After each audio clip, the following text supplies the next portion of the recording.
Hey guys, it's Rich Yoder, the owner of Yellowstone Post Frame. Hey, today we're going to be talking about posts, why we like using these glue lambs and nail lambs versus a solid post, some pros and cons, and I'll also be going over at the end over how we kind of set our posts, some foundation options stuff. So first of all, this one here is a nail lamb here. As you can see, it's nailed there. So these are glued together, this 3-ply 2x6, and then it's nailed. And it's finger jointed, as you can tell there. And the bottom is always usually treated, you know, about 6 foot up, and then it splits off into these. You can get these in fully treated, like this one here is fully treated.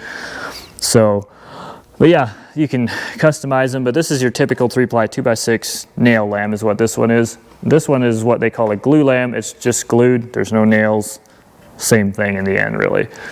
So these two here, I don't think there's much of a difference. I'll explain that a little bit later too, but these are always going to be better than a 6x6 or like a solid post. The main reason is treatment throughout is a lot better in my opinion, because 6x6 it only goes in about 1 inch usually, so it's really hard to treat it all the way through. And then these, you get a 2x6, you treat it, 3 of them, and then you put them together. So it's treated throughout. It only has to go through 1.5 inches. That's the biggest thing. They're also stronger, they're straighter, they're lighter, they're easier to deal with. And then you can get them in custom lengths a lot more. 6x6, you're only going up to about 20 foot, and that's about all you're gonna find. These, you can customize them from 8 foot to 40 or beyond, really. You can get them in more plies, 4-ply, 5-ply, 2x6, 2x8, 2x10.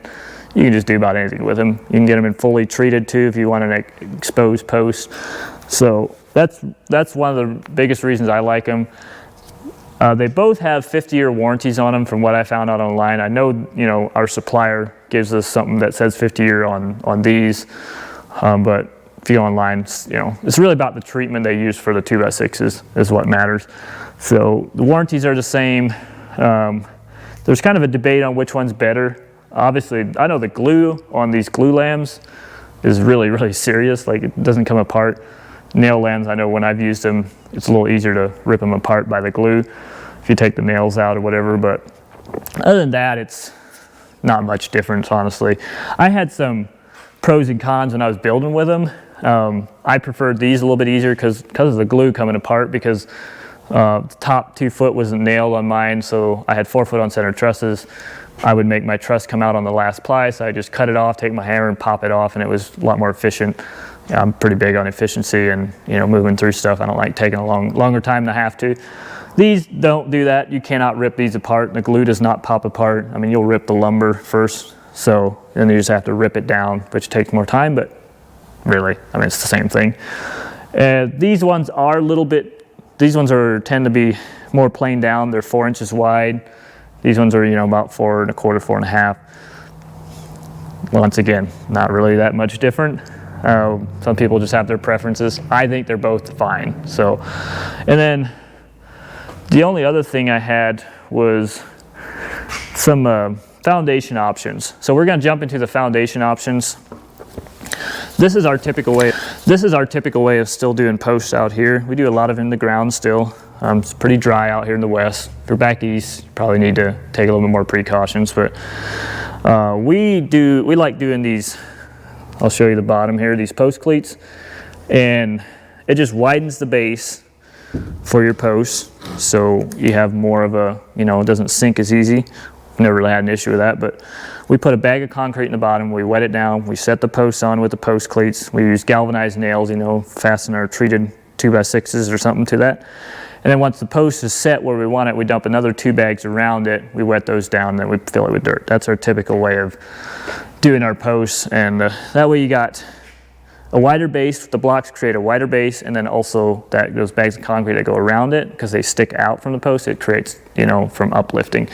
So that's why we like doing that, and that's something that most companies don't do, but we do. We like going a little above and beyond and make sure our buildings, as our slogan says, it isn't going anywhere. So some other options that you can do if you're in a wetter area, or if you just want to prolong a little bit more post, is get one of these like a post sleeve or some sort of a wrap. This is a post protector. One thing to keep in mind if you get post protectors or brackets is This one's a glue lamb, so this one's, you know how I said they were a little bit different in width? This one's made for this post, not for this one. So you got to make sure, because if they're loose in here, you know, I don't like that. That's one of the reasons why I don't really like a full sleeve, because it's just kind of, I feel like it's always a little loose in there. But the best way to do would be to cut this off and just use like a 2-foot sleeve, because it's only going to rot in the top, ground level or down a little bit. So you just put it on and slide it up to your post where you want it. But that way most of your post is still not in the sleeve and it's not just, you know, going around in there. And this is only about 30 bucks a piece, so it's a pretty cheap way to upgrade your posts if you want to do that. And the other thing obviously is these brackets. You can get these in wet set or dry set. I can put them on a monolithic pad, or how the industry is kind of going is a lot of piers, you know, where you just dig a hole, put a sonotube on top, get your heights right, set these on there. And that's going to cost you, you know, a couple $100 a post, but it's still cheaper than doing a full footer mono pad. And if you're worried about in between, for as far as, because you know when you pour your piers, then you would just pour a slab later, but then there's no thermal kind of guard down like how you have with your footer.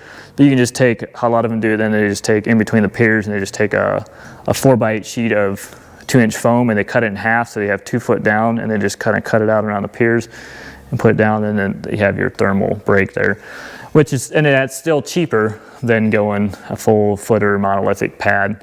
So definitely a pretty good option there to do it that way. So those are kind of the footing options that we use. We do quite a bit of, if you're doing residential, you know, and I have a video on this, if you're doing residential, definitely probably go with the brackets or keeping out of the ground. If you're not, you know, out here in the West, you're probably fine with putting them in the ground and all that, but you know, putting them in the ground's cheapest. You can upgrade it as you go. You can also put concrete around the entire post. I don't like that, as I explained before, because I feel like it holds the water. Yeah, I feel like it should at least be down like a foot from the top, and then so the water can kind of drain away. But those are just my kind of opinions and pros and cons.